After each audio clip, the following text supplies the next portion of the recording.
Just like a tad would be Okay. cool. I think you're this one. Is that better? Yeah, that's Okay, better. perfect. All right, guys, we're back at it finally. Welcome to Cast and Crank. Had a couple issues the last 2 weeks with the podcasting, but we have Marshall. What's your last name? Arnwine. Arnwine? Yeah. Marshall. He's out here fishing calico and spotties. Yeah. How was that? Getting the SoCal experience. That was definitely crazy. Like nothing like that back home in Texas. We have redfish and speckled trout in the Gulf, which are just completely different fish. But up here, like the calicos and the spotties, they pull, that's for sure. And they eat anything from what I've gathered. Do you fish redfish out there? Not, dude. I've redfished a lot actually, and I've never caught a big one. I've caught like little, like 8 inchers, like literally just. But I've never caught a good one. Because they're on the Gulf, right? They're on the Gulf. Yeah, I don't know what the deal is, to be honest. It's it's such a tidal fishery. Like you gotta be on top of that. And so usually when I go down, I'm just going down and just blindfolded, like, throwing around, and you get lucky sometimes you don't. I just happen to not get lucky. I don't get lucky. I got to work for that shit. Do you take your paddleboard out and do that? Yeah, I've actually caught some pretty big flounder off the paddleboard, which is really cool. Yeah. Oh. Yeah, like up shallow. Because that's where I just look for redfish, and I'll be throwing like a what is it? The little paddle tail, the Miro lure or whatever it is. Yeah.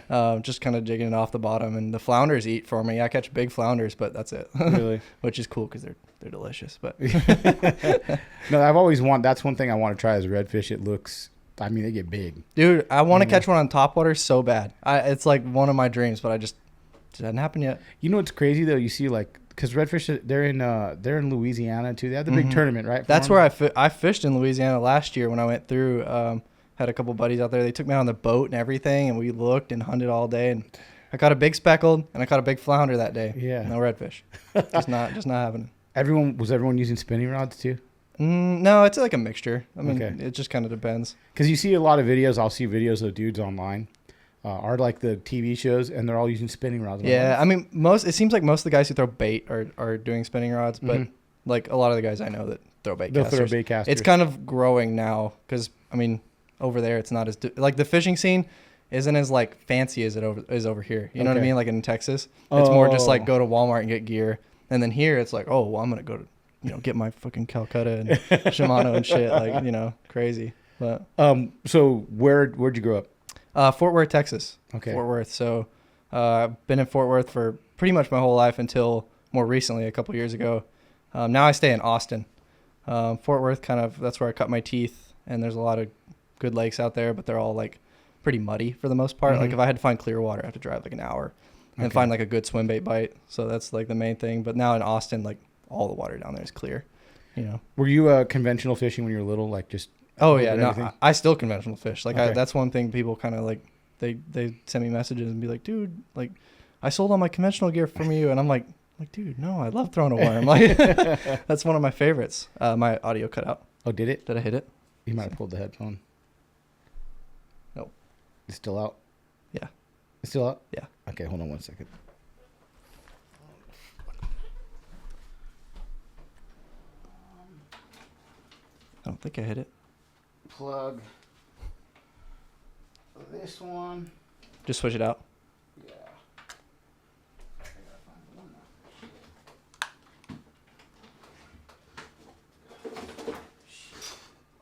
Here we go. That one. The little one goes into the headphones, and the big one goes into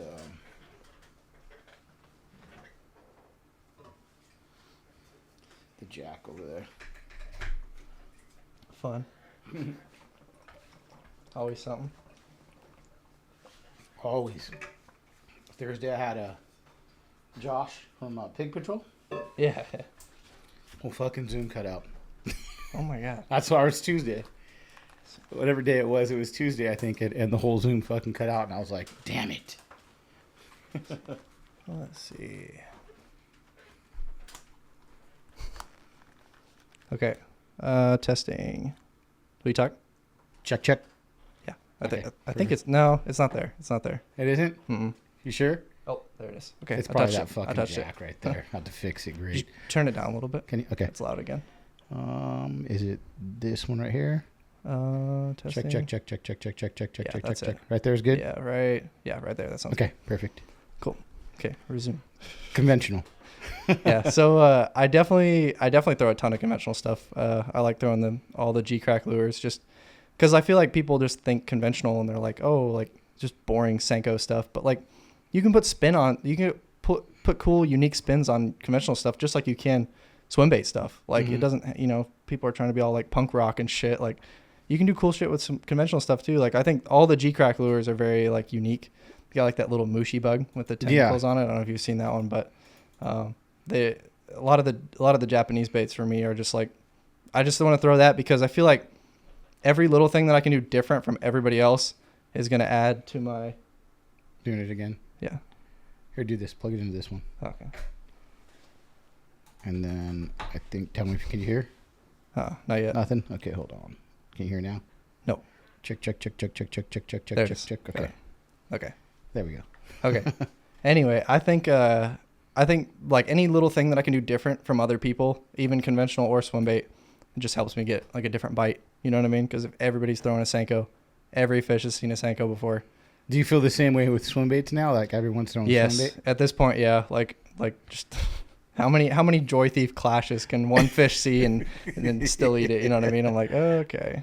So when did you kind of like take it more serious fishing? Like, so where, like, what age do you think? Like, so honestly, like I remember being little, and I've always kind of had like an animal passion. I just like looking for animals and like catching snakes and turtles and stuff. Yeah. And I remember like being like, I was probably like 7, and I remember like just wanting to fish because I lived by the lake. My dad owned a bar on the lake, and so we just lived right there. And I would go down the dock and I'd see people hold up like freshwater drum that were like 10, 20 pounds. And I'd be like, dude, I want to get one of those and hold it like a little me. And I was like, dude, Dad, you gotta like take me fishing. And he was never a fisherman. He's more of a hunter. He skis a lot. Okay. That's kind of just his thing. And like, after he took me, it was just like, oh my God, I got to like do this all the time. So I was just fishing bait for, I don't know, like 3 or 4 years. Off the docks? Yeah, and stuff? just okay. bait off the docks like as a kid because that's all I could get to, you know what I mean? And then I kind of like evolved. And when I got into like middle school, people were like, oh yeah, we're fucking like bass fishing. We go throw a chatterbait. I'm like, what the fuck is a chatterbait? Like I want to do all that. And so I got me like a setup and started catching bass. And then just, like I said, now we're here. Where did you get the name Homeless Fisherman? How about that? I'm homeless. You don't live anywhere. You just live in the car. Mm-mm. Really? I've been homeless for almost 2 years now. Are you fucking? I thought it was just a day. Nope. Yeah. See, people think that too. Like, no, I'm dead serious homeless. So how do you make cash? I get paid through Instagram, through sponsors and stuff like that. And then, I worked this winter. This winter I worked. But for the trips, I just like combination of like saving up, selling stickers. If you guys want to go buy stickers. How old are you? 20. 20. Yeah. Okay. What made you make this decision? So it kind of like, it wasn't exactly like my choice at first. It was just kind of like life is like, well, here you fucking go. You're getting this. And I was like, oh, okay, great. And I kind of took it as like, for a minute there, it was like fucking rough last year. And I was like, I don't know. I kind of took it as just like, you know what? I'm not going to like let this fucking determine, my like fate. Am I really just going to sit here and be fucking a bum for the rest of my life? So like, no. Let's like just turn this into something good. I never want to be that guy who's like given the wrong cards and then not be able to do something with it. I can play those cards. Like, if you fucking hand me a shitty deal, like, I'm going to play them. You know what I mean? Yeah. So I was like, well, dude, look, I'm making these, like, little videos.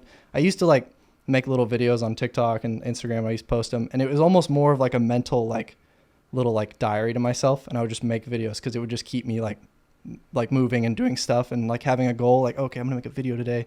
You know what I mean? Keep me moving.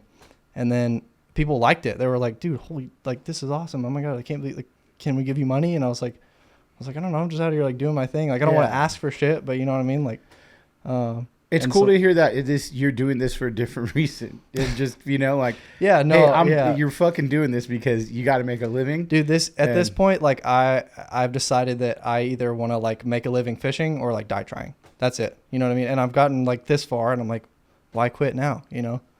So you'll work like random jobs here and there and Yeah. just to kind of get Yeah. by. Yeah. So But you really like have to plan your trips like you've done right now. yes, and every single one of them, it's not just like, oh, I just make a bunch of money like every week, and no, this is like I get paid a little bit monthly, and I have to like I'm this every time. I crawled here to get to SoCal. Like I swear, every time, Yeah. it's always like I'm just cutting it so close, like this close, and I make it somehow. But that's how it always goes.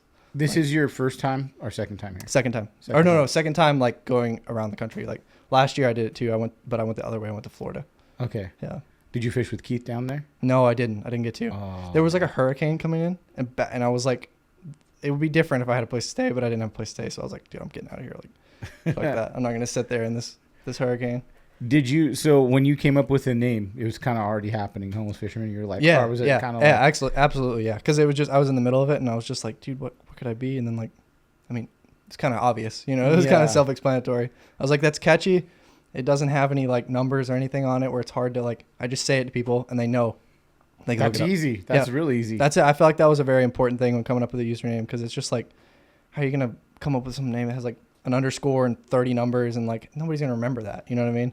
So But- since you do this like Instagram stuff for cash into living, do you still pick and choose? You know what I'm trying to say? Like where if I'm going to do this for a fucking living, I'm not going to pick and choose. I'll take whatever the fuck they're going to give me. You know what I'm saying? So no, I absolutely like. I work with companies that I like. Now I have been conflicted before where I'm like, damn, they're gonna offer me this, da da da. But it's always like I have my path. I'm not gonna like the companies that I rep them because I love them, and I'm not gonna do anything else. And I know if I just keep at it and like rep them hard as fuck, like I'm gonna get somewhere. You know what I mean? There's no point in like I don't want to be a fucking Guggen guy. You know what I mean? No offense to anybody. Like, but you know what I mean? I just don't want to be that guy. I'm not that guy. Yeah. I get it. I mean, I guess because I have like fucking 3 kids and a wife, I'd be like, I'll take Guggen all fucking day. I'll Zaldane it anytime you needed me to. See, I don't have many expenses. Yeah. Like my biggest expense is gas. That is literally the only expense that I've, especially on these trips. Like that's it. Yeah. That's what I pay for is gas. Yeah. Especially this year. No, it's super cool to hear someone doing something different. We always talk about something different. You're doing it different, but you're trying to keep that integrity somewhat. Yeah, because I'm like, I don't want to lie to myself, and I definitely don't want to lie to other people. Like I'm pretty honest. I'm pretty brutally honest sometimes. I'm not gonna lie to you guys. Yeah. So when did the swim bait thing kick in, and how has it been in Texas? Because I don't feel like it's became popular until what, like a couple years, 2 or 3 years? Really, like I'm trying to think. So I got a HUD.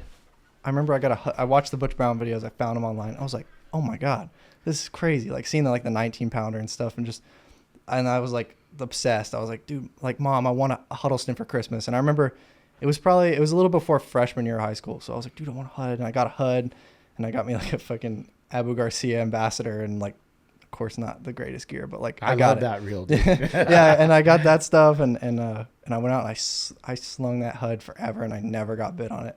I slung it until I casted it off like 6 months later, and Really? it wasn't until I got a bull shad that I actually caught a big fish. My first like real swim bait fish. I caught a couple small ones, of course, but I caught a 6.5 pounder, and that was my PB like at the time. And I just remember like just the whole like excitement of the bite, and like I was just burning it, and then classic like bull shad bite. Were you from the shore? Yeah, from the Okay. shore. Yeah. So at the time I was just shore banging it. I didn't have like I had like a little sun dolphin pelican, but I hated to go on it because it wasn't any fun. So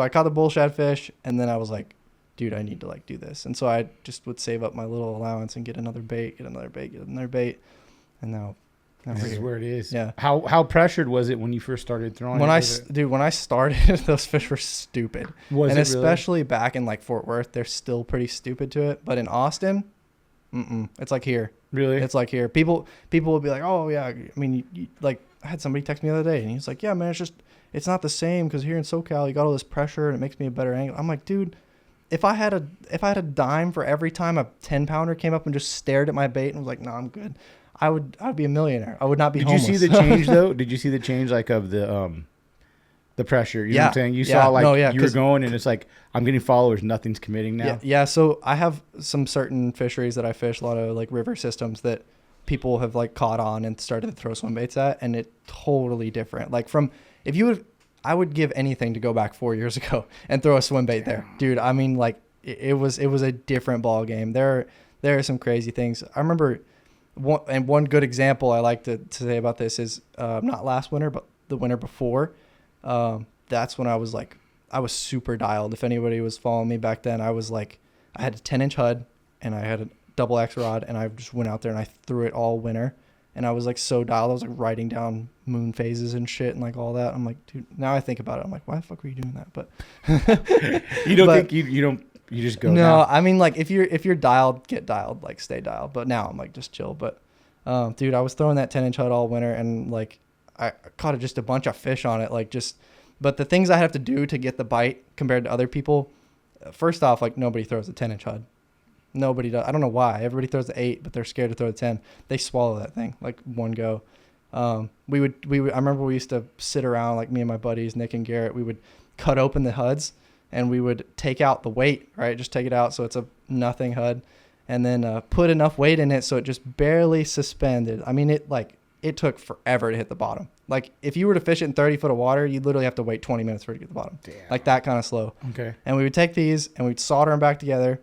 And then we'd go out and we'd pull the kayaks up to wherever we thought there was a fish. We'd line up with like a boulder and be like, okay, we're going to cast like this, land the boulder, and like they'll pin it against the boulder. Like you'd have to line up perfectly. It would always have to be going uphill. And then you have to worry about current in the river. So we'd like line up this, we'd like go on the maps and like line out these casts. Damn. Bomb the cast out, right? Throw it out and then let it sit for 5 minutes. Don't touch it. Look at your phone. Sit there for 5 minutes. This is, and like I'm telling you, do not touch it. Just let the ripples settle. Everything settle. It sinks, and then after that, dead crawl, like you always hear. Dead crawl it. And when that HUD would hit the rock, with no weight in it, it would go thunk, and like do like a moon hop, and it would just slowly. Fall. That's a good comparison. Moon hop. Yeah. Yeah. Like that's Everybody throws a 12, right? Or everybody goes out there, bombs it out of 5, hits the water, and starts reeling. And those fish here splash, look up, go, oh, there goes the HUD. Or like, oh, here comes a HUD banging on the bottom, like a 12, right? But they never see that. And it was just little things like that would get me more bit than other people. I remember one day it was a high of 37, and we went out. I caught a 7.9, an 8.2, an 8.4, and a 9.2 all in the same day. That was still my best day of fishing. Was it on that HUD? Yes. One was on the small one was on a 250, but yeah, they were all on the HUD. So now do you fish the HUD primarily like that if you're going to fish it? Oh, yeah. And I don't really fish it other times than winter, like dead winter. It's just... When you're crawling it, pretty much when it's time to crawl, yeah. Dude, it takes 15 minits to get it in. Yeah. Like, we would maybe make like 40 casts in a day, just doing all that. But I knew where they were, and that's when I was like I said, I was dialed, and I would set up the cast and be like, yeah, we need to reel in at this time because the moon is going to be here, and I don't know, fucking... But so that's the only other dude I know that did a lot of kayak swim stuff was Jared. Yeah. And you kind of do that. How was it to accumulate to like get into the kayak and kind of like set up, where you're not drifting too fast? So how see, that's the thing in the kayak, dude. Like I don't like fishing in kayak anymore. I hate it. Like that's why I picked the paddleboard. That looks even worse to me, dude. See, it's the thing, right? People think that, right? But then once you get on it and fish on it, you're like, oh my God, dude, I love this. So this is kind of a funny story too. So me and my buddy, we were like, I don't even know if I should say that. There's a lake in Texas, right? You don't even got to say a lake. Just there's a lake there's a lake in Texas, and it costs $1,500 to fish for a day. Okay, right? And wait, I've heard of this. Jared brought it up. Yeah, that's right. Can you still go there? Well, okay, yeah, you can go there in the daytime if you pay, right? But me and my buddy were like, they stock like 16 pounders in there. I'm sure everybody knows, but I'm not going to say it for legal reasons. But anyway, so me and my buddy were like, well, dude, we got to go fish it. Obviously, who are we not? So we were on Amazon and we pulled up these like inflatable paddle boards. We're like, oh, dude, this one weighs 20 pounds. We could carry that in. So we went in and we hopped a 15-foot game fence, like a full-on like gazelle fence. We threw the paddle boards over, got in, blew them up. It was like 11 o'clock at night, and we fished this lake with 20 pounders in it, right? Yeah. It cost 15. We fished it for free, and we skunked. But out there, I wonder why you skunked though, dude. I think it's a daytime bite. I think it's because he Okay. feeds them in the day or something. I still don't know, and I still kind of. Oh, they have feeders there. I think so. Okay. It's a crazy thing. Like I don't know. I would not pay 15. If you had the money, would you go? No, it's not worth it. Not worth. Like it's not worth. You could go out there and skunk, and then you just throw your $1,500 down the drain. Well, I'd be like, I'm not fucking paying $1,500 unless I catch fish. Yeah, exactly. Like, that's got to be the. But fucking trade-off. it's not though, because he's like, oh, well, there's 18 pounders in here. Like, I've been breeding them. He takes all the males out. But anyway, like, it's probably like too much info there. But like, well, I do have someone coming on. You might know him. He does lake management. Who? John something. Maybe. I gotta ask. He's coming on tomorrow. I don't think it's that, but he does. He does lake management. Like, but dude, you might know who he is because I hit up Jared. He goes, I don't know, just because I'll tell you right now, John Jones, not the fighter, and it's gosh, I'll tell you right now. He does lake management, so the reason I wanted to get him on because it's like, man, he's making trophy fisheries. You know, see, I mean, we have like the Texas Parks and Wildlife, the Sherlunker program back home, like, and I'm sure Cali has its own kind of with the trouts. No, you don't have anything. No. Nothing good. Nothing. No, I know the Sherlunker. That I talked to. I just had him on the fucking podcast, Josh Jones. Mm-hmm. And he talked a lot about it, and Jared's talked about it a little too. It's a good program, but I mean, it's just, I don't know. It's good. No, that jump in the fence and doing that. I mean, but that's fucking wild, bro. See, okay, yeah. So what if there's shit? I mean, he could have shot us. That's all I'm saying. Like, it was Texas stupid. is different too, right? Yeah. He could have just shot us. Like, it was crazy. It was dumb, but like, I mean, I don't know. So if you jump on people's property in Texas, they can just shoot you. Yeah, and yeah. Fuck, dude. Yeah. That's crazy. I mean, it was a dumb idea, but we did it right. I feel kind of accomplished now. But while I was out there at night fishing on the paddleboard, I was fishing off it and like learning it a little bit because it was a different thing. But I was like, dude, I love this. Like, this is awesome. I can drop my feet in the water, all right, and turn, like, by kicking, I can turn the nose, right? So there's no kayak thing where you pull up and then float off. It's like you can control your nose and you can hold better in the wind than you can in a kayak. Yeah. Which seems backwards, but once you think about it, you're like, oh, dang. Unless you got pedal drive, right? I mean. Well, yeah, of course. But, who's got that money? A paddleboard on Amazon is $200. You can go get a $200 paddleboard on Amazon. I fished off one for a long time. Phenomenal way to get on the water for people who don't have a lot of money.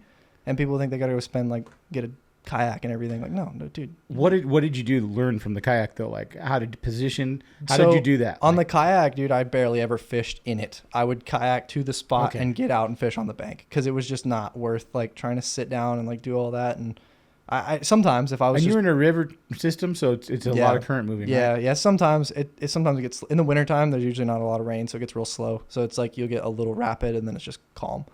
But like the kayak definitely. It taught me a little bit, and but I know I was getting out of it more than I was fishing in it, and most of my fish were from the bank, kind of. You know what I mean? So, did you learn a little differently? Is it different for you to go from like a river system to lakes, since you kind of know the current? It's totally different. But the lakes in Austin, right, are current lakes. Like they are big rivers, so they're kind of similar. They're just a lot bigger and get a ton more pressure. Like I mean, like. Awful. Like there's so many. If anybody who's been to Ladybird like knows, you can go throw it. Oh yeah, you go throw a glide and you'll see like, oh nice, there's a 15 pounder, but they're not gonna eat it. Like that's just how it is. I fished that like all winter and I don't even think I broke 8. Like I caught a bunch of 5s and 6s. It was what's tough. your PB? 10 pounds 11 ounces. What did you catch that? That was on a 3-inch Senko. Oh fucking really? Yeah, always. I got lucky on that one. That's the one. That's the one I'll admit. I got lucky on that one. What's your PB on the swim bait? 9 pounds 14 ounces. So like right there. And same. What weight was that? It was on a Piz. It was on a Piz Shadley. Yeah. Oh, yeah. Dude. Yeah. What time of the year was that? It was like May. I think it was May or June. It was post spawn because that fish was 27 inches long. It was one of the longest. It's the longest fish I've ever caught, and it just did not hit 10. I was sucks. I weighed it like 4 times. I was like, come on, dude. Like, it didn't make it. It didn't make it. What do you feel like you're going to be able to beat that where you fish? Yeah, I've kind of already decided, like, because this winter I kind of just messed around, and I didn't really I wasn't fishing hard, but this winter I've kind of decided, like, dude, I gotta catch another one, dude. Like, yeah. Since August, I've missed 8 fish that I think were over 10. Like, and I have most of them on video.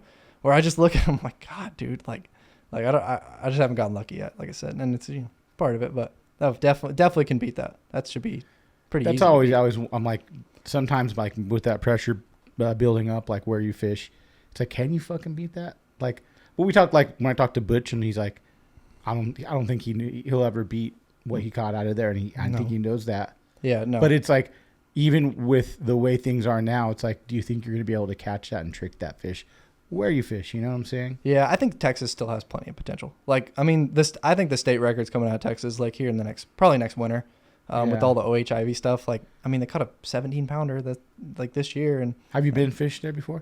No, I'm not going to. I don't have live scope. It's just not the way it works. Like, you have to have live scope, you think, to fish it? Absolutely, unless you want to bed fish, and like it's either you bed fish them in the sticks or you live scope them, because it's a 200-foot lake, and they suspend in like 60 foot of water. What am I supposed to do? They're throwing them real deep. Yeah, I don't have a graph. You know what I mean? And like I said, whatever, props to them if they can do it. But I just don't have that. You know, so there's no point. If I drove out there, it would be a waste of a trip. You know what I mean? Yeah. I have better chances in the shallow water. That's why I try and stick just shallow water. Rivers. I love rivers. I just feel like I have a chance, like a real chance at like catching a fish. And there's something about like, I mean, OHIV, yeah, you could do it in Mexico. You can go to even like South Africa and stuff. You can go catch a 10-pounder. It's not that hard. They got them in South Africa? Yeah, South Africa has big bass. They have like I forgot, they call it like a 16 something over there. Like, yeah, there's all kinds of places that have huge bass, and it's not that hard to get a flight. They got get like a hippos and fucking alligators to kill you. Yeah, but like, I mean, yeah, anybody can go catch a 10-pounder at OHIV, but something about catching a 10-pounder like in a river or a spot where there might only be 5 10-pounders, like that's so much more rewarding to me than like going to a lake that's just chock full of them. Like, so you'd rather catch like say an 11-pound fish out of the river systems that you fish than a 17 on a with a fucking live scope. Yeah, absolutely. Like now I'm gonna say, like, if I was on somebody's boat, they had live scope, and they're like, dude, cast down here, you'll catch the 17. Of course I'm gonna do it. Yeah. But I think that other fish is worth way more to me, because I put so much more effort into those fish, and even those like I said, those 9-pounders that I've caught, like that is so much more like special to me than the 10 I did catch. Because the 10 I got lucky, dude. I was bluegill fishing. I just threw out there and caught it. You know what I mean? And like, sure, that's all good and well. Not downplaying that fish, but like, I want to like work for one and get one. And it's not the way you wanted to catch. Yeah, I mean, like, fish. and like I said, I'm not like trying to catch it one specific way. I just want to like work for it. I want to figure it out and like gain the knowledge, and then use my knowledge and have it pay off. That's the greatest like accomplishment feeling.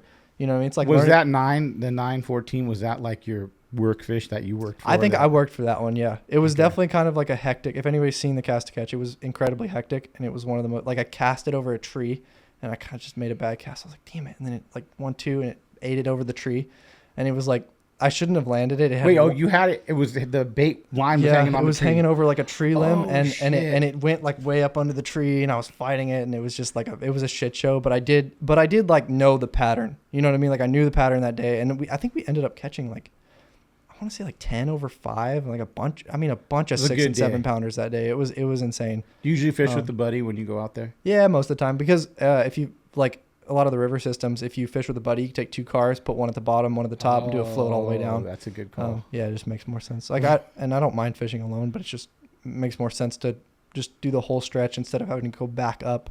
That kind of sucks. Yeah. Do you now, since you're fish on a budget, do you think about what you buy, like not just buy whatever lure? You know what I'm saying?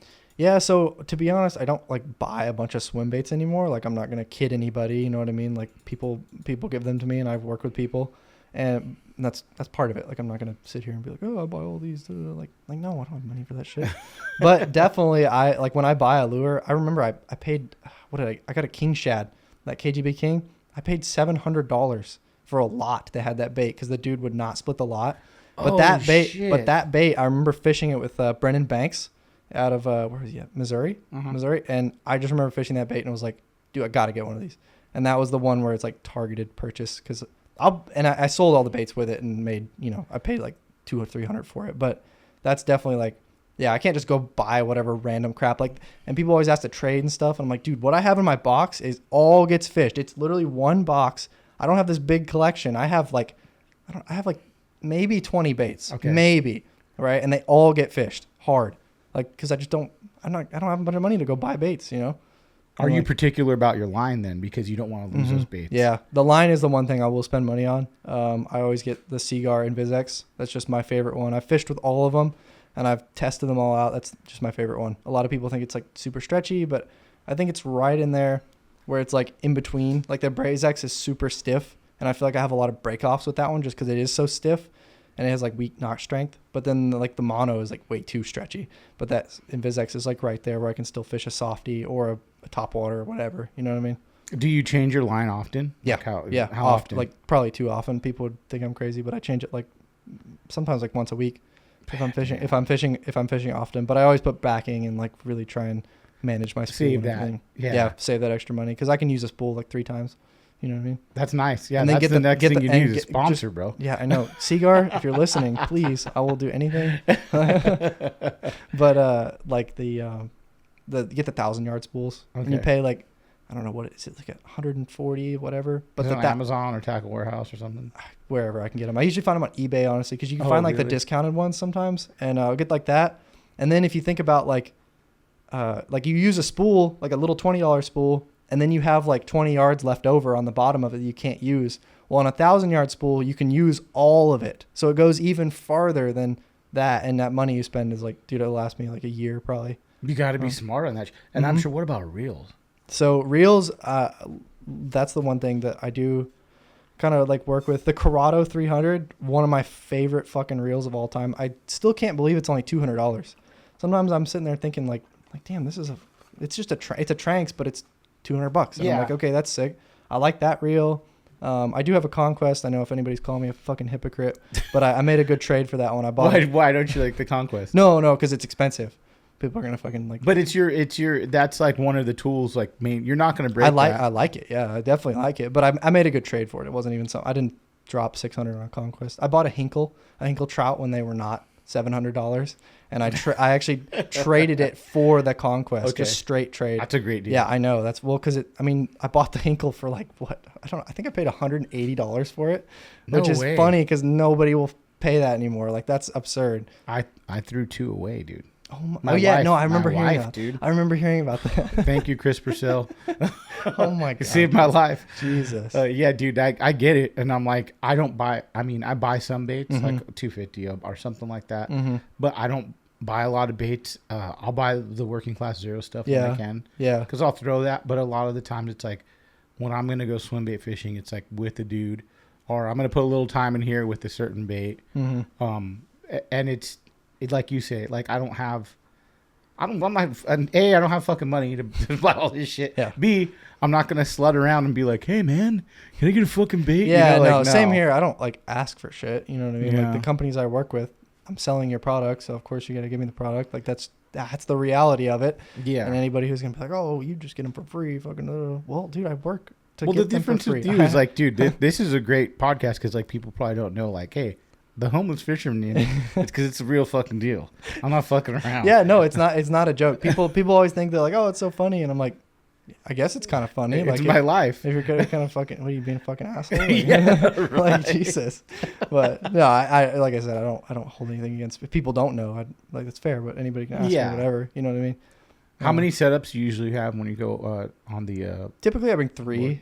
But if I can bring less, I bring less. Like a lot of the times, I'll just bring 1 if I'm going for short trips. I used to, like now I have a little milk crate that I bungee to the back of it. Okay. And that's where I put like my GoPro and all that stuff on the back. But I have 2 rod holders for it now. So I'm all like official and shit.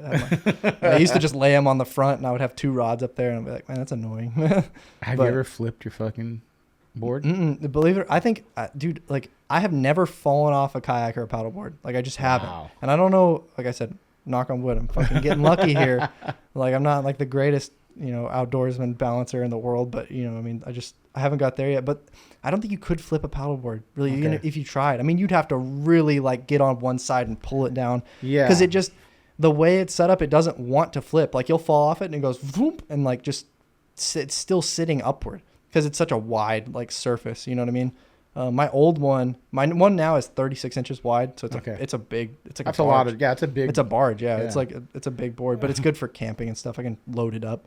But the old board I used to fish on was 30 inches wide, so that's like that's a lot of difference. But that one I could see it flipping, but again, it doesn't want to flip. It wants to go whoop and like sit up the way it is. You know what I mean? You should be able to get some of these fucking guys like you see in Florida. They have these crazy looking paddleboard. You know what I'm talking about? Yeah, like the boat. Yeah, it looks like a boat, but it's a paddleboard, right? Yeah. But it has a little motor and shit on it. That's not real paddleboard fishing. Come on. That's a boat, dude. You need to get one of those motherfuckers. Yeah, You'd be I know. jamming up and down that river. Well, I bought a boat, the company, BOTE, that makes that paddleboard. I bought one of their boards and a fucking snook popped it. What? Yeah, I'm just going to shit on boat right here in the podcast. Like, the fucking make it. And then I fought with their customer service for like 4 months trying to get a refund. No like, way. Yeah, they were like, oh, like, dude. How did the snook break it? Dude, I don't, like, it literally popped a hole like through the foam on top and put a little pinhole in it. Like a snook, not even like a shark or some shit. You know what I mean? It was just like dropping it or? Like, no, it was just on the board. Like, it flopped a little bit and then it was like, there it is. And I guess maybe, but the dude in the store was like, no, dude, this one's like the fishing one. It's like super tough. And then I call him. I'm like, hey, like my fucking board just popped like first trip. And then they're like, oh, well, which one did you have? And then I'm like, oh, this one. And they're like, that's not the fishing one. I'm like, dude, your fucking rep in the store was like, dude, like, you know, like Jesus. So that I was like, no. And then trying to work with them was like insane. So if you're listening, like, don't buy a boat board. I'm not trying to be a fucking guy, but like that's I don't want to deal with shitty customer service like that. That's awful. Like, it would be different if they happily refunded me quickly and gave me a new board or something. It'd be a different story today. Probably I'd still be fishing off a boat. But now, no. Hell no. Because I finally got through this lady. She called me. I got a call from boat. I remember the first time. You're like, what the fuck? I was like, no fucking way. And I answered it. And the lady was like, hey, we just switched management. Like, we'll either give you the upgraded board or we'll give you a refund. And I just told her, I was like, dude, I want the refund because I'm not going to rep. Like, I'm not going to rep a company that just drug me through the dirt like that. You know what I mean? Fuck that. It'll come back around. Yeah, no, absolutely. This shit goes in circles. Absolutely. So when you're starting shit off and getting big dick, okay, I got big dick a lot, dude, by dudes, and it comes back around. Then they go, hey, and I go, fuck. I go, no, you know, and I've seen it happen to other people when they're coming up and getting big dicked, and now it's like, oh. If you want to buy a nice paddleboard, Eco Fishing Shop, those guys are fucking great. They are the best. Like, dude, always respond immediately. There's never any like problems there. Fucking great customer service. That's what will make me fucking buy your product. You know what I mean? Where did you go get snook at? Florida. So like swim baits? No. I tried to get one on a swim bait, dude. I was in the Stewart River, and I remember seeing them up under the trees, like big fucking snook, and I would throw things at them, like throw wake baits and shit, and they would not eat it. I had a super spook, and when I put that super spook in there, they fucking ate it. They would just immediately like turn, boom, and shoot at it and blast it up. How big was that? So I worked for one. I lost a couple that were fucking huge because they just dogged me, and like I had like 65-pound braid and like the little spook, and it was too small. So I upgraded and I fucking put all this hardware on there, and I went out and I caught a 30-incher, which I was pretty pumped about. I did it like on my own. I didn't like have a guide, so that's why I was like, dope. I heard there's a scene for swim bait fishing and snook. Yeah, so like I've seen a couple guys, even Kyle from Throwback, his kid fucking caught a 30-something. It was like a 35-incher on a wake walker. Shit. It was awesome. Yeah, it was like first swim bait fish too. And it was a huge snook. I was like, Jesus Christ. Yeah. Your first swim bait, it's like you'll never want to. After that, it's like, you already caught the big one. I know, right? Oh my god, dude. I would love to catch one on a swim bait, but I just haven't had it happen yet. I heard they eat them more like when they get stuck in ponds and shit, they'll eat swim baits. But this was a river, and I guess they just like the spook. Yeah. But I was fine with that because they hit the shit out of it. Did you do any other fishing down in Florida when you were there? I mean, I did some bass fishing. Bobby Warren, he's a fucking cool dude. He took me out, and we caught a couple good fish. I missed a couple big ones, but he showed me some cool spots like in the Everglades. He literally drove me like so far out there. I was like, dude, you could fucking kill me right now. No one would know for weeks. And he took me out there, and there were so many like double digits swimming around in there. It's clear water. It was actually funny. The first thing we pulled up, and it was like miles inland, like way too. It's fresh water, right? Like you could practically drink it. And the first thing we see is like a 40-inch snook at the boat ramp. And I was like, and he was like, dude, is that a snook? And I was like, I don't know, is it? Like, you're the fucking guy who lives here. And he's like, dude, I think it is. And he's like, I've never seen one down here. Florida's wild, dude. Florida's crazy. That I know, and I that's my next trip. I think is Texas, just because I know there's a ton of dudes out there that I could interview, and then next will be Florida. There's a lot of dudes like Keith, and then I'm sure there's a ton of other guys that I can get on out that way for the bass fishing. Honestly, the bass fishing for me was tough. It's tough to do it alone. When I went with people, they usually put me on them. But it's tough to do it alone out there. Like, people think it's so fucking easy. You just go throw a swim bait, but you got to either have a boat to get on the lakes and know what you're doing out there, or just, I don't know, fish the shit out of some ponds, because I fished the shit out of some ponds and I just did not get a good one. Yeah. Like, I tried. I fished a lot of good ponds that people caught double digits out of, and it's like, you got to fish like a lot of ponds, and they see a lot of baits down there. You know, it wasn't as easy as everybody makes it out to be. I feel like that's everywhere, though. Yeah, I feel like no, everywhere it goes, well, in California, it's so pressured. It is, you know. Yeah. But, like, it's, you got to still know where you're fucking fishing. It's not like you're just going to go and figure it out automatically. Absolutely. Absolutely. And, like, when I come out here, I try never to, like, jump on people's bites and shit like that. I hate to be that fucking guy. Like, I hate to be the dude. But why wouldn't, like, people enjoy you? So it's like, I would love to be hey, let me fucking take you and do what I'm doing. And I definitely go out with people and, like, people who invite me, but I'm never trying to, like, get in with people and try and, like, get, you know, I just want to get a taste of everywhere. I just want to get a taste. If I catch a decent bass, catch a couple calico. That's why I went out yesterday and I was like, guys, if I catch one fish, I'd be fucking stoked. Yeah. I always go with low expectations, because if you go in with high ones, you're not gonna happen. It's just like one of those things. If you show up, you know, if you should have showed up yesterday, that's how it goes. Like, I feel like that's with everything. every time I fucking travel. So now I'm just like, dude, I'm telling you, if I catch one, I'm fucking stoked. And yesterday was a great day. Fished with Nick and Derek from Lateral Vision. They were super cool dudes. Just had like a fun time. He had like his little boat. So much fun out there. Like, I mean, we got soaked. It's not. See, the thing is my boat's the same boat. Yeah. Oh, it doesn't really look like it. Oh, okay. I did not know doesn't. that. Okay. I yeah. have the low version of it. He has the tracker version. Oh my god. Okay. So my boat, I just redid it. Okay. And it looks bigger and it feels bigger. Well, it's because it's a center console, right? But it feels much why, different, dude. Because that boat, it's not the boat. V. It's a V. Okay. But it beats the shit out of you. Yeah. It beats the shit out of your fucking ass. I feel like every boat does. Every boat, unless you're one of those fucking shipping containers. You know what I mean? Like the shipping barge, like, containers. That's the only one that wouldn't. But. Yeah, and it's a great little boat. But I ran that boat. I have the same setup for like 3 years like that, and I ran it all up and down. I took it to Idaho. I've taken it up north. I've taken it everywhere. Do you have a like, are you trying to hit a certain amount of states to fish in? Is that your goal? Not in particular. I had like kind of a route planned out, but, you know, I mean, things change and I just go kind of just wherever. I guess I'd like to fish in every state, but it's not like a goal, because, I mean, who the fuck wants to fish in Illinois? But, you know. I'm just kidding. I'm just kidding. I love you guys. Love you guys in Illinois. I actually had a couple dudes take me out in Illinois. We kind of fucked them up, but. So you did fish Illinois? Yeah, I did fish Illinois. Yeah. What has been your favorite state to fish? Dude, Minnesota. Really? Dude, Minnesota, and people look at me like I'm crazy. It's the best bass fishing I've ever experienced in my life. Really? Yes. And people will be like, what? No, like, you live in Texas, dude. I live in fucking Texas.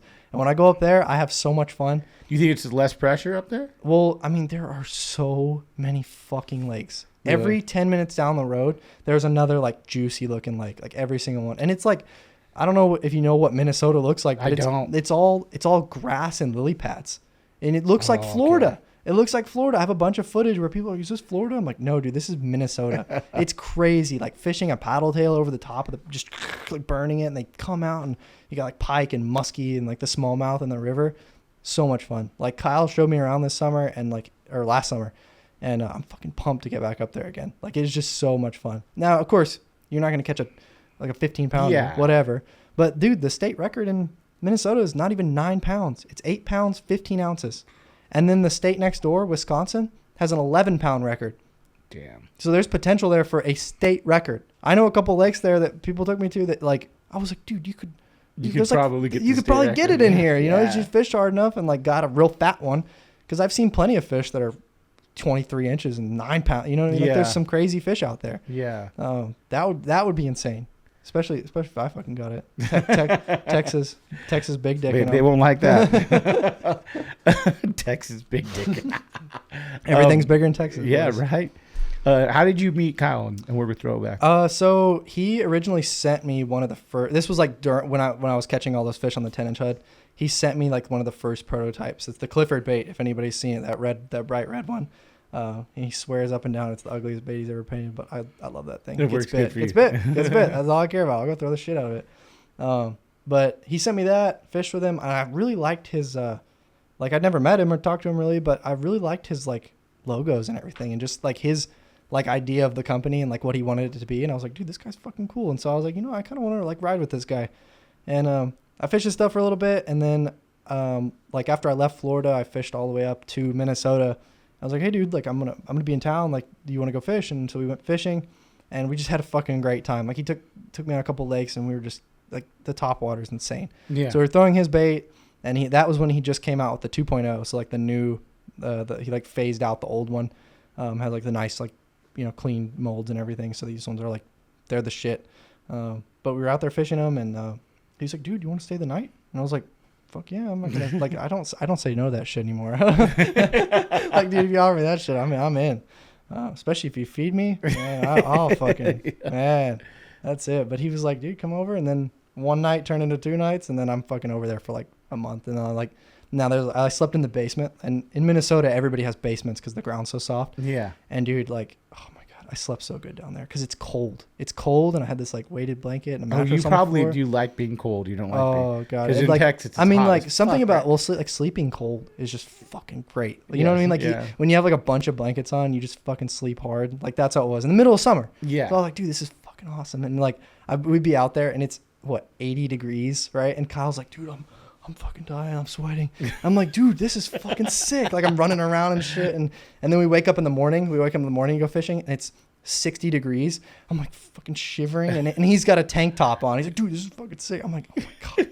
But I love it up there, dude. And me and Kyle have been like great friends ever since. He's really helped me out along the way, just like just trying to like grow my brand and business or whatever. Like, how long has he been doing the bait company for? I think we're coming up on 2 years. Okay. I think. I could be wrong.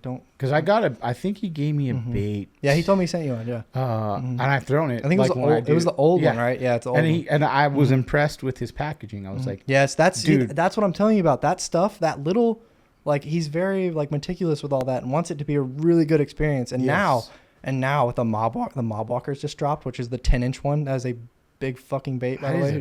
Dude, have you caught on that one? Yes. It gets annihilated. Yes, I've got some good fish on it. But dude, that one, it has like, each one comes with a custom like playing card because it's kind of like Godfather themed. Oh, it's like a dope little Mob Walker card. Lost 40 Ken did that one. He does all the designs for me and Kyle actually. But it comes with like that, and then there's like a little tournament system. So he only makes 2 of every pattern. Just that's it. And those 2 people who get those 2 different patterns, they have like a little tournament, like where they like battle each other. Whoever gets the biggest fish is like the winner, and they each get like a prize. It's a fucking dope. So he does like 10 a month now. Just did the first drop, and it was like, that's a cool bait, and just cool shit like that. You know what I mean? That's what. And then people will bitch like, why is it $300? And I'm like, it's the experience of getting that bait. This is going to be a talk we're going to talk about coming up with that. I'm having Matt from 86 on. Mm-hmm. Oh my god. We're going to talk about it because I'm like, look, dude, if gas is how much now? Fucking $8. Mm-hmm. Everything's going up. Well, why should a bait stay the same price? Yeah, to me. Yeah, and it's not like I've seen these dudes put the time in, and I'm like, it's a fucking lot of work, if you charge $50 for your bait, or even less, sometimes that's too much for people. You're making maybe not even as much as a fucking Walmart employee. Yeah, you know what I mean? Like they have to make a living. Kyle has a family to support. Yeah, you know what I mean? And like I feel like he does a good job at making his baits worth the price for sure. Like there's no doubt in my mind with that. Like they're worth it. When you get them, like I said, it's a fucking experience. You open it, it's got a dope box. You open it up, there's like a handwritten letter. That's what I was gonna say. He has handwritten stuff. I'm like, that's cool. Yeah, every single one. I've sat there in the shop with him, and I've made these things, and I've sat there and I've done it with him. The amount of work and effort that goes into it, if you knew, you completely understand. You know what I mean? Like it's just it takes so much more than just fucking slapping a bait together. You know what I mean? And that's just like something I think like everyone wants a fucking deal.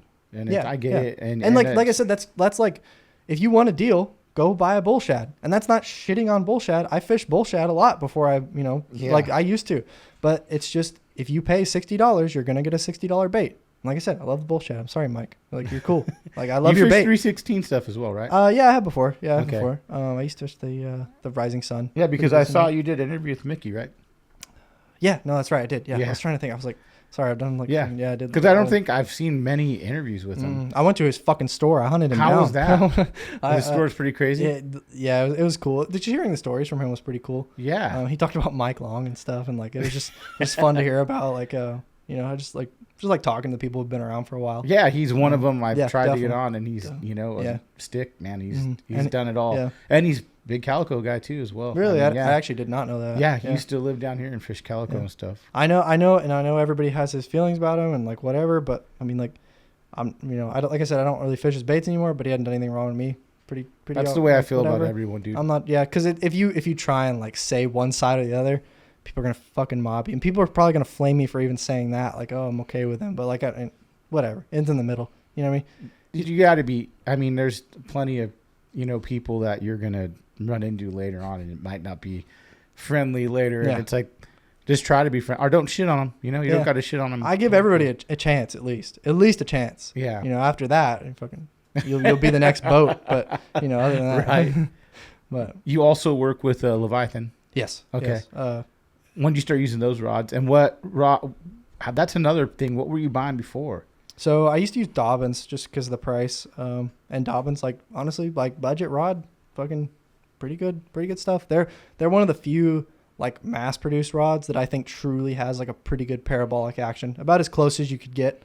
Almost like a Phoenix, but not. But I fished. I'm just kidding. Well, no, I used to fish a Phenix. That's why Did I you? had one. It was the $200 one. I don't know. It was a swim bait stick. either I remember- the M1 or the. I think it was the M1. Or the Ultra Swim Bait Classic. I remember I got one that was just too heavy. It was just too stiff. But It's probably the it was M1. supposed to be, but it was very No, light. it's probably the Ultra Swim Bait Classic because that's a stiff rod. No, I don't think it was that. I think it was Okay. the M1. It was just I bought the the extra heavy or whatever, and I just like, oh, it's too heavy. But that rod was very light. I remember fishing that one. But Leviathan reached out. That was always a company that like had my eyes on because I was like, dude, these rods look sick. Like I want to try them out. And Levi reached out to me and he's like, dude, you want to fucking try our rods? And me, little fucking 2,000 follower Marshall, was like, no fucking way. Like, and he sent me like the medium heavy because we talked on the phone a little bit, explained like the medium heavy. And I wanted a rod because I fished a lot of like the bull wake, little 6-inch wakes, bull shad, 6-inch. Like I fished treble baits out the wazoo. That was just all I had. Parabolic. Yeah, and I wanted a noodle. I wanted a noodle, and the lowest Dobbins just wasn't quite there. It was a little stiff, and even now, like on that medium heavy, it's rated 1 to 4 ounces. Now, don't go try this at home, but I throw the Piz on there. That bait's almost 7 ounces. I love like a noodle rod, right? If you don't cast like an idiot, if you don't whip it everywhere, you're not gonna break it. You know what I mean? Nothing's gonna happen. But when you hook up, it folds all the way over and you don't lose them. You see so many videos where I'm fucking fumbling at the net, like, but my rod's just thump, like all the way over and they just can't get it out. You know what I mean? So I was talking to Levi and he's like, yeah, dude, this one, like really soft. He's like, are you sure you want that one? I was like, 100%. I got it. Fucking love that rod. One of my favorite rods ever. Like maybe not my favorite rod. It just throws. So you like, pretty much have your treble hook bait. You're throwing that. Yeah, absolutely. Yeah. So I did that one, and then just like after that, kind of started like lining them up, and those are the best rods I've ever fished. Like they just do exactly what I want them to do, right? And that, like I said, if I didn't believe in the product, I would not be out here supporting it. Like that's just like a thing. All the products I believe in, and I fucking use them, and I have videos prove it. Like if you want to look past that, but. I use the extra heavy for the mob walker, which that one is also, I think it's 2 to 8 ounces. But like I said, I like the noodle. I love that. Is he in Texas too? Yeah, Eric is in Texas. Levi is in Arizona. I'm actually coming to see you, Levi, tomorrow. I'm going to go see Levi tomorrow. Oh, really? Yeah, tomorrow. Where is he at in Arizona? Flagstaff. Okay. Yeah. So I'm like, damn, I'm making a trip to Yuma, but in 2 weeks. Oh, yeah. I don't know how far that is. I heard Yuma's got good fishing. That's what I heard. That's what Billy Skinner said. Yeah. Well, I mean, yeah. Fucker. Fucking, didn't he catch like 3 14-pounders last year? I don't remember, dude, but I'm sure he's got a super cool story, so I'm excited to hear what he's got to say, for sure. But no, I always check out Leviathan, has some cool stuff, and they do stuff with Jared as well too, right? Yeah. But like just like all the collabs stuff they do is really cool too, because they work with all these like smaller companies and such. And I just, like I said, fucking love those rods. And the custom ones too, like, are insane. If you can ever get your hand on a custom one, I mean, I have a conventional rod that me and Eric actually made in the shop. Like, we sat there and built it. And no way. Yeah, it was a really cool experience. So you get hands-on with a lot of these companies yeah, absolutely. you work with. I like to. I mean, like, dude, that's how I gotta be a spokesperson. Like, I gotta come out here and explain to you guys. Imagine if I came out here and I was like, yeah, I think he just put them together. And like, I didn't fucking know. Like, you know what I mean? Like, so I definitely like to get hands on and be a part of it. It's just like it's fucking fun. Yeah. You know what I mean? So we made that rod. It's a conventional rod. And like I said, like my soft rod, it's like a medium fast. And I don't know, it's just fucking great. It's so fucking light. It's just like one of the best rods I've ever fished. And then got the finesse swim bait rod, blows it out of the park for like the TK. That's another one, because I told you I wanted like a softer and softer rod, and the TK is a little smaller than all that shit. So I was like, well, dude, the medium heavy is even too heavy for this. Like, can you? And we talked about, and everybody talked about it, and it was kind of just like, and then the Omega Finesse came out, and that's a fucking cool rod too. No. It's a long crankbait rod is really all it is, but it's definitely specialized for like the TK, the tiny bull shooter, like all that stuff. Very, very cool rod. I like that one. What is it, if you're not going to throw a swim bait, what are you going to throw instead? So like I said, I throw a lot of G-Crack stuff. That's pretty much like this thing you'd like to throw. Yeah. A lot of like, they make all kinds of shit, but, I love throwing a Nico rig. Like I'll just start there. I fucking love throwing a Nico rig, but even a big Nico rig too. Like I'll throw like an 8-inch, 12-inch worm, like whatever. Even the other day I had some 18-inch worms out that are like literally this fucking long, and I was catching fish on those. A Nico rig, they make one called the Amoki Mushi bug.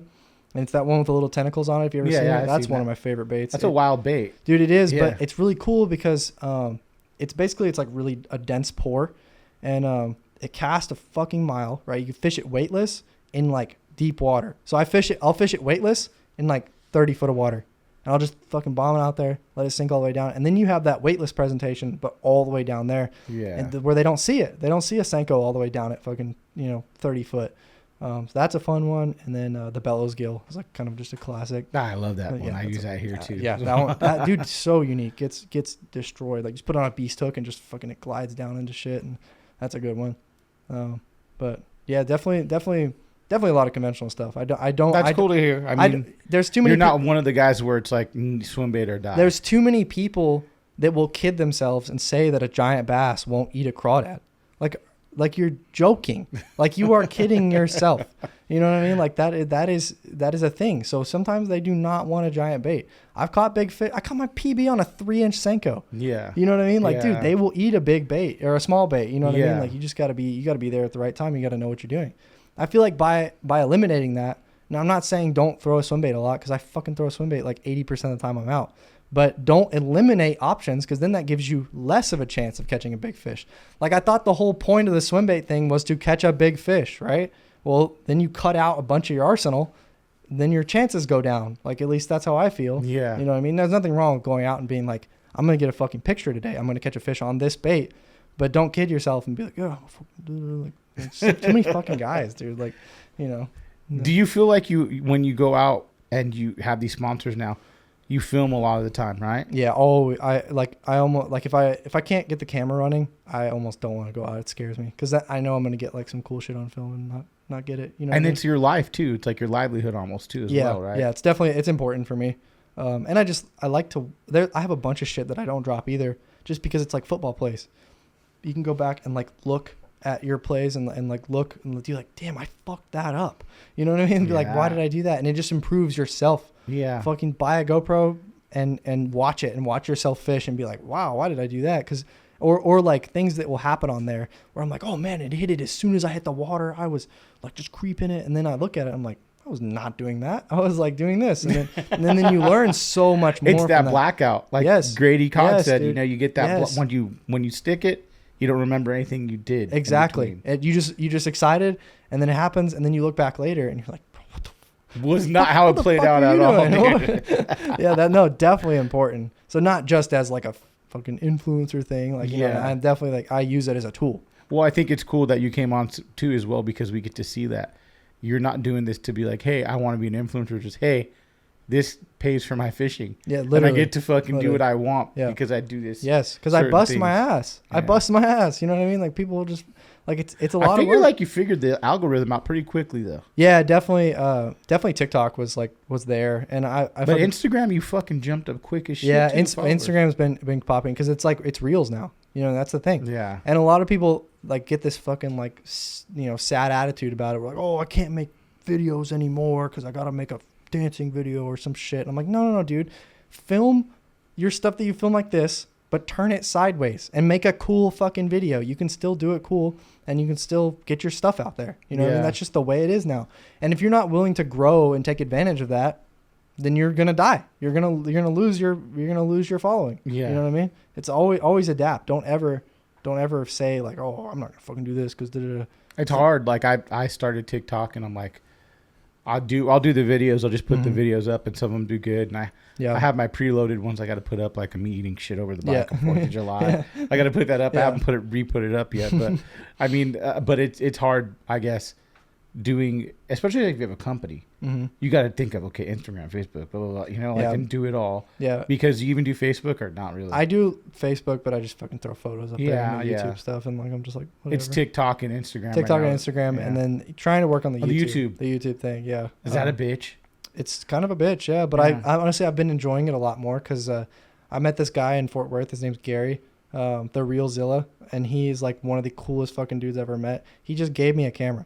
Like he gifted me a camera, like a real ass camera. That's nice. And that's what kind of, I was like, fuck, I can actually do this shit now. Cause I was filming with my phone before, and it just, you can make it work. And I was trying to make it work, and it just didn't look as good. But now, dude, I fucking look at my footage. I'm like, man, I just got the coolest shot ever. Like thanks, Gary. You're the fucking man, dude. Like you're really like getting me here. So now I'm like, you know, now I can do a lot more YouTube stuff and just feel better about it, better about the product I'm putting out. You know what I mean? That's probably the hardest thing for me as well, is like when I do this, like doing the multicam shit like this, it's like I get so mad when I don't have the right setup. It's like, like you said, almost I don't want to fish if I don't have what I'm set up. Exactly, you know? Dude. Yeah. Once you got it down to science, then you're like, oh man, it sucks. Or if you don't have the right equipment for the job, it sucks. You know what I mean? You can't use a fucking Phillips head for a flathead screw. Like, you know, it just doesn't work that way. What's some of the craziest shit that's happened when you've been on the road? Because you do a lot of traveling. Shit. I'm trying to think of like some like actually crazy shit. I mean, like I get like sleeping is always kind of a fucking bitch. Right now in my car, I used to drive, last year I drove a Tundra, and it was an old 2006 like single cab 8-foot bed. So I didn't have any room in the cab. I have the same car. Really? Yeah, that's the white one. Like, right. I had it 2 cars ago, 2 trucks ago. I regret selling it. I really regret now because this one's a shit box. But it has got me here, so I'm here now, and we'll see where it gets me now. It had 3 catalytic converters, and now it has 1. So that's just where we're at now. No way. They keep stealing them? No, I cut them out. Oh, really? I mean, I didn't. But, I mean, no, it has 3. My bad. I misspoke. You know, like, I know it's kind of a thing here in California, but you'll be out of here soon. Don't worry about it. Yeah, that's what I'm saying. But no, now I got like a little bed set up. So I have my paddle board, which is inflatable, so it goes in the back, and I just pull it out, put it on my roof, strap it down, and then I have a little mattress that I lay out. Like it's like a mattress topper, so it's like all right. Yeah. But it actually, I mean, sleeps pretty good, and I feel like I used to do a hammock. I used to just like set up a hammock like wherever I could, and like, you know, I get waken up a lot, like often, like pretty often. By people? Yeah. They'll just fucking knock on your window. Yeah. So like, I mean, it depends on the scenario, because like sometimes I'll park, like a lot of times I'll try and park places like, I slept in a Home Depot parking lot last night, which they're usually pretty cool about it. They don't give a fuck like where you're sleeping. But if you sleep somewhere where, like the other day I slept on this beach, and it was like, I didn't see the sign, but it was like no parking from 11 to 5, I think. And at fucking 11 o'clock, I get like police officer knocking on my door. I'm like, oh God, I'm like super tired. So I'm like, what is happening? And every time I wake up, I'm just like, you know, and you're like fucking tired. Yeah, you're like. So I wake up and I like crawl out and open the door. He's like, hey man, like, and he even looked kind of scared. He was like, what the fuck is this guy doing? And I know he was like, you can't park here past 11. I was like, oh, all right, officer. Like, and I have to go fucking drive somewhere else. Like, I'm super tired. Yeah. But like that, and then like I remember one time, I guess one of the worst ones where it fucking pissed me off.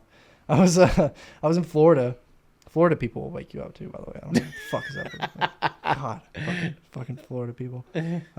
But I was in Florida, and I slept. I was on the beach. I put up my hammock on the beach in between 2 palm trees. It was like a fucking, you know, like a desktop background. Like, it was dope. Yeah. And I remember I woke up at like 6 a.m. Right. This dude like thumping on my hammock like string. He was like, dong, dong, dong. He was like, hey, wake up. And I was like, oh my God. Like, and I was like, dude, something was wrong. Yeah. And I was like, dude, I'll get up. What's up? Like, and he's like, you're trespassing. I was like, I'm on the beach, dude. Like, Yeah. I'm not in your shit. Like, I'm just sleeping. Yeah. I'm gonna wake up and leave. I'm not making a home here. Yeah. You know what I mean? And he was so, I remember, and I was like, dude, I'll get up. I'll leave in a minute. He's like, no, you gotta leave now. You gotta leave now. And I was like, oh, fuck off, dude. Yeah. Like, fuck off. Literally. I mean, some people are just like, I don't know. I'm not, like I said, I'm not trying to build a home in your fucking like front lawn or something. I don't know, dude. It's like, I definitely get woken up often. That sucks.